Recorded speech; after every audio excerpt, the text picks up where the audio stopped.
Magandang araw mga bata! Ako si Teacher Robilyn, ang magiging guro ninyo sa ESP1. Ngayon ay ang unang linggo ng Quarter 1. Aralin 1. Sarili ko, kilala ko.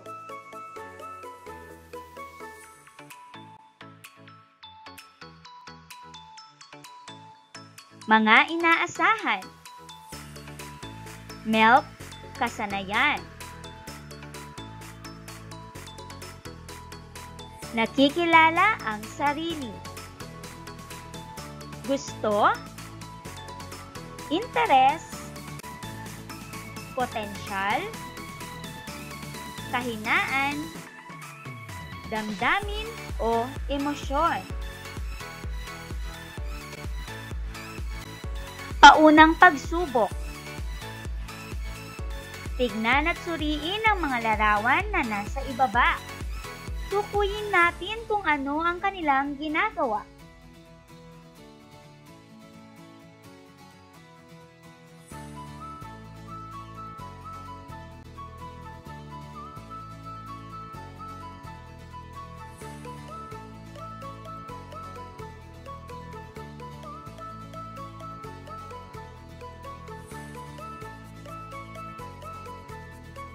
Nasabi niyo ba kung ano ang mga ginagawa ng bata sa larawan?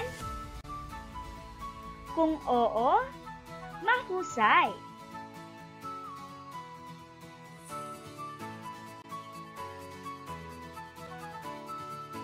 Balik tanaw.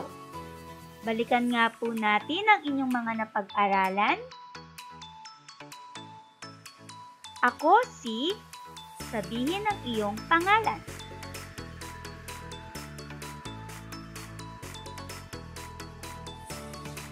Ako ay taong gulang. Sabihin ang inyong edad.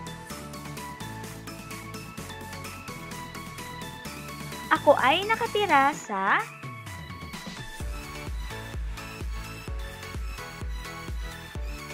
ang mga magulang ko ay sina at sabihin nga ang pangalan ng inyong mga magulang.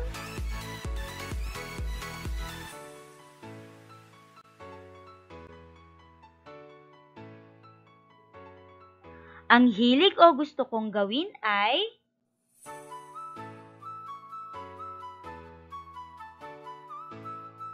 nasabi niyo ba kung ano ang inyong hilig o gusto? Kung nasabi niyo, magaling!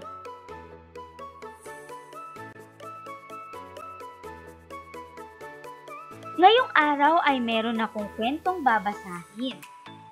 Ang pamagat ay Mahusay ni Titsy A. Ramos. Handa na bang makinig ang mga bata?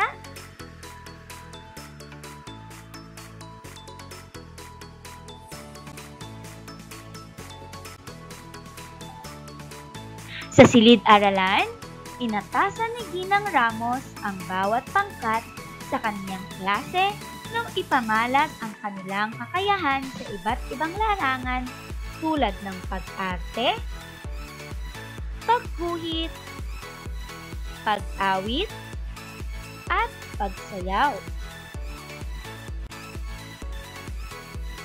Ang pangkat ni Bella ang nagpakitang gilas sa pagsasayaw, habang umaawit naman ang pangkat ni Robin.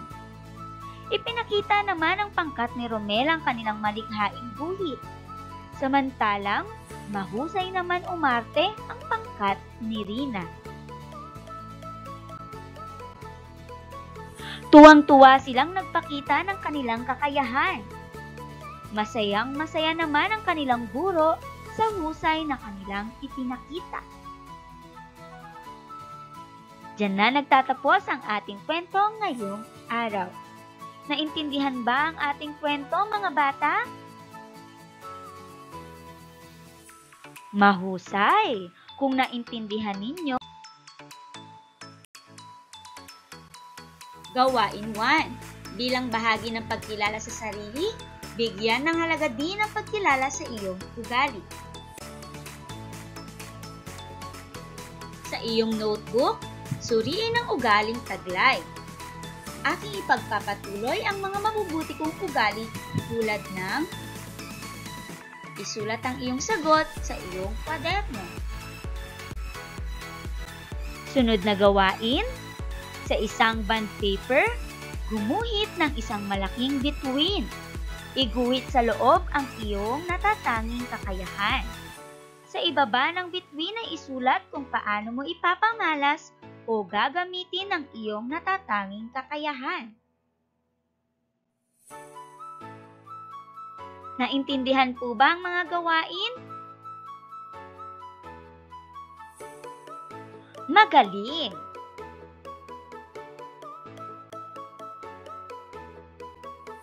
Para sa ikalawang araw, gumuhit ng isang malaking bilog sa isang bond paper.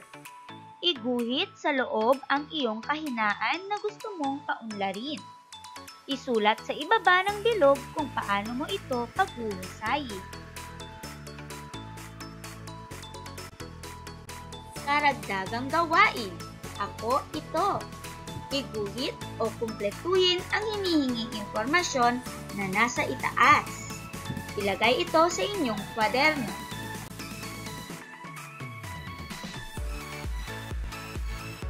Tayahin.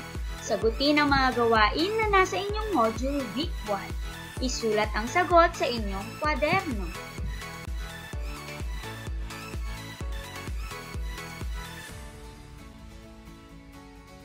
Isa-isip. Mga bata, mahalaga ang pagkilala sa sarili dahil dito mo mas nalalaman ang mga bagay na iyong hilig at gustong gawin.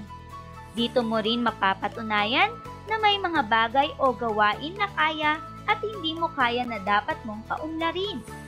Gayun din ang mga ugali o damdamin na dapat mas pauunlarin o kaya ay dapat na baguhin.